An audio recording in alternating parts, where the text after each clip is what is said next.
फरवरी 2024 को प्रधानमंत्री नरेंद्र मोदी खुद गुजरात के पंचकुई बीच पहुंचे।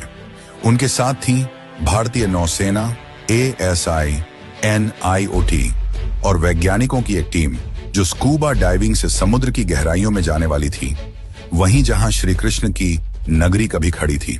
ये कोई आम डाइव नहीं थी, ये इतिहास से साक्षात्कार था। जैसे ही प्रधानमंत्री समुद्र में उतरे, वहां पत्थर के स्तंभ, लंगर, मंदिर की नींव और प्राचीन दीवारें दिखाई दी।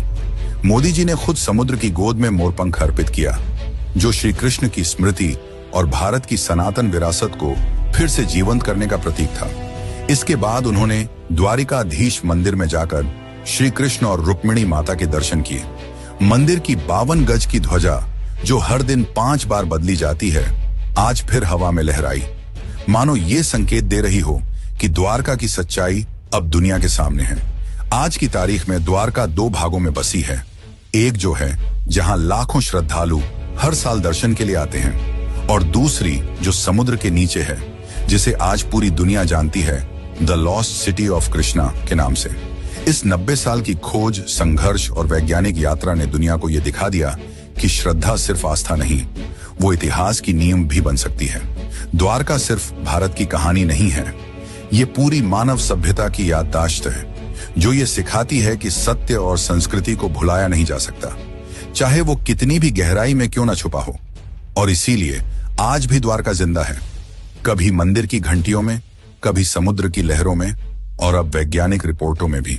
तो चलिए मित्रों, अब चलते हैं अपने आखिरी अध्याय की ओर।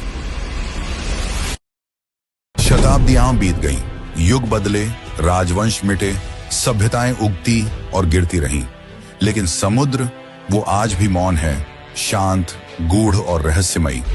उसकी लहरों के नीचे दबी द्वारका की नगरी आज भी जैसे किसी इंतजार में है, न जाने किसके लिए।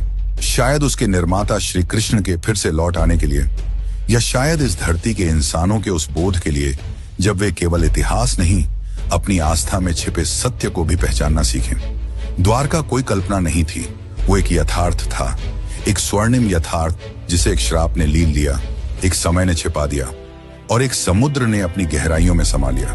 लेकिन वह सत्य आज फिर उभर रहा है, टूटे स्तंभों में, पुरातत्व की रिपोर्टों में, सोनर की लहरों में और एक राष्ट्र की आस्था में।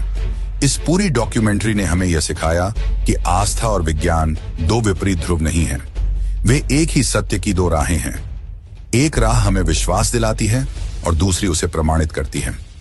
द्वारका की कहानी बस एक शहर की कहानी नहीं है, यह उस संस्कृति की कहानी है जो अपने चरम पर भी विनम्र थी और अपने अंत में भी दिव्य।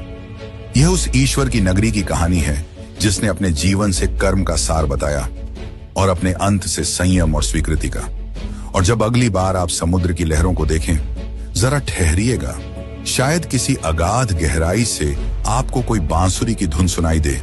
शायद वो द्वारकाधीश अब भी आपको पुकार रहे हों, अपने नगर से, अपने सत्य से, क्योंकि कुछ कहानियां खत्म नहीं होती, वे सिर्फ इंतजार करती हैं दोबारा जगाए जाने का।